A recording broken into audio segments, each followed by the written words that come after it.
Isso aí é praticamente um mito. Vou dizer por quê. Primeiro, os estudos que foram feitos em animais usaram 20 vezes a concentração de sal que se usa no dia de hoje. Quer dizer, coisa absurda. 20 vezes mais por quilo de peso do que o ser humano ingere. Mas não para aí. Vamos estudar coisas mais recentes. Vamos ver o NHANES. O Departamento de Agricultura americano, a cada 5 anos, pega 10 mil americanos e vê o que eles estão comendo. E faz um estudo profundo e leva para o laboratório, etc. e tal. Então, o estudo do NHANES, já está no 6º NHANES, mostrou que as pessoas que comem sal têm, sim, uma pressão um pouquinho mais alta do que o que não come sal. De quanto? De 1 milímetro na sistólica e de meio milímetro na diastólica. Então eu vou pegar 120 por 80, seria, olha quanto ridículo, seria 119 por 79,5. A diferença é mínima, é muito pequena. O grupo Cochrane, que é um grupo muito respeitado, é um grupo sueco, que estuda coisas que estão em debate, como é o caso, por exemplo, do sal, eles fizeram um levantamento muito grande e também chegaram à mesma conclusão. Quer dizer, chegaram à conclusão que dos estudos disponíveis, a conclusão que chega é que é ridículo a diferença. Se você pegar o maior estudo de sal e hipertensão que tem no mundo, que é o InterSalt Trial, que foi um estudo que foi feito em 39 países, 52 centros, onde o Brasil participou. Nesse estudo, só 4 grupos mostraram uma correlação entre sal e hipertensão. Dos 52, 48 instituições não mostraram diferença. No Brasil foram os índios do Xingu e os índios Yanomami. E na Nova Guiné, 2 grupos. Então, dos 52 grupos estudados, instituições, 4 mostraram também um discreto aumento de em torno de 1 milímetro de mercúrio sistólica e meio de diastólica. Os outros 48 não mostraram nenhuma diferença. Isso está ainda falando de cloreto de sódio, porque o sal que nós temos na mesa é o sal refinado.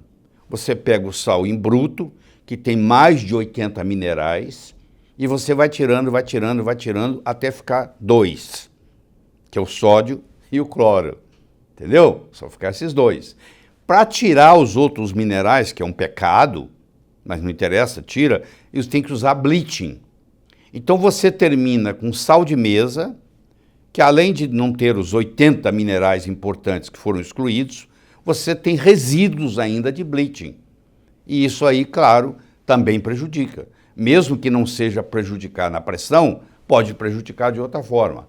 Então a minha recomendação, que é a recomendação das pessoas que estudam isso, inclusive publiquei um artigo científico sobre isso, é o seguinte, que você tem que ingerir sal integral. Ou sal marinho não refinado, porque o sal marinho refinado também passa pelo mesmo processo, então é cloreto de sódio, ou sal marinho integral, por exemplo, de vários, pode até ser do mar brasileiro, pode ser do mar Celta, pode ser o sal rosa do Himalaia, que muita gente fala bobagem sem entender. Eu recomendo, tem um livro só sobre sal rosa do Himalaia no Amazon.com, para você ver todos os detalhes. Tem gente que fala assim, mas o sal rosa do Himalaia tem muito flúor. Nós fizemos espectrometria de massa no sal rosa do Himalaia, fizemos os devidos cálculos e eu provei que a concentração de flúor no sal rosa do Himalaia é 5.000 vezes menor do que na água que você bebe de torneira. Então isso aí tudo é balela, não tem conversa.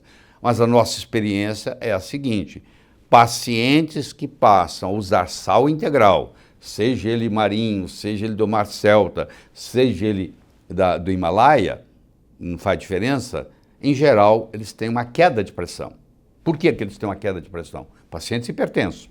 Porque esse sal integral agora tem um componente chamado magnésio. E o magnésio é relaxante por natureza. Além de ser um excelente antiarrítmico, ele é relaxante. Então ele relaxa as artérias e com isso diminui a resistência periférica e com isso diminui a pressão arterial. Então é o contrário, olha que paradoxo. O sal integral, usado num paciente hipertenso, ele obtém um resultado oposto. Ele ajuda a baixar a pressão. O problema não é o excesso de sal, é o excesso de cloreto de sódio. Esse é que é o grande problema. Esse sal que nós temos porque assim, ó, a gente acha que o céu tem que ser azul, a floresta tem que ser verde, o sol tem que ser amarelo e o sal tem que ser branco. Só que você vai ver na natureza, o sal não é branco. Para fazer o sal ficar branco, precisa de bleaching.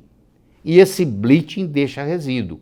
Então, se eu tenho como muito sal, ainda é esse cloreto de sódio, o problema é muito grande. Agora, se eu ingiro muito sal, mas esse sal é integral, ele vem com os outros elementos que vão interagir com o sódio e com o cloro, como é o caso do magnésio, como é o caso do selênio, como é o caso do zinco. Então, excesso de sal na forma de cloreto de sódio é muito prejudicial. O tempero pronto, que já não é alimento mais, é um produto alimentício, ele pode ter monossódio glutamato, que é um veneno. O monossódio glutamato aumenta a pressão, já não tem a ver com sal mais, tem a ver com o MSG que está lá, que é o monossódio glutamato. Como a lei permite, não só no Brasil como no exterior, nos Estados Unidos também permite, acrescentar monossódio glutamato a alimentos para aumentar o sabor, o monossódio glutamato é uma excitotoxina, ele provoca estímulo do cérebro, causa problemas de distúrbio de atenção e hiperatividade, transtorno de atenção e hiperatividade e aumenta a pressão. Então pode ser que esse tempero, não pelo sal per se que está lá, mas pelo monossódio glutamato, vai causar esse processo. Então eu recomendo que você procure fazer um molho caseiro, que você sabe exatamente quais são os ingredientes que estarão lá.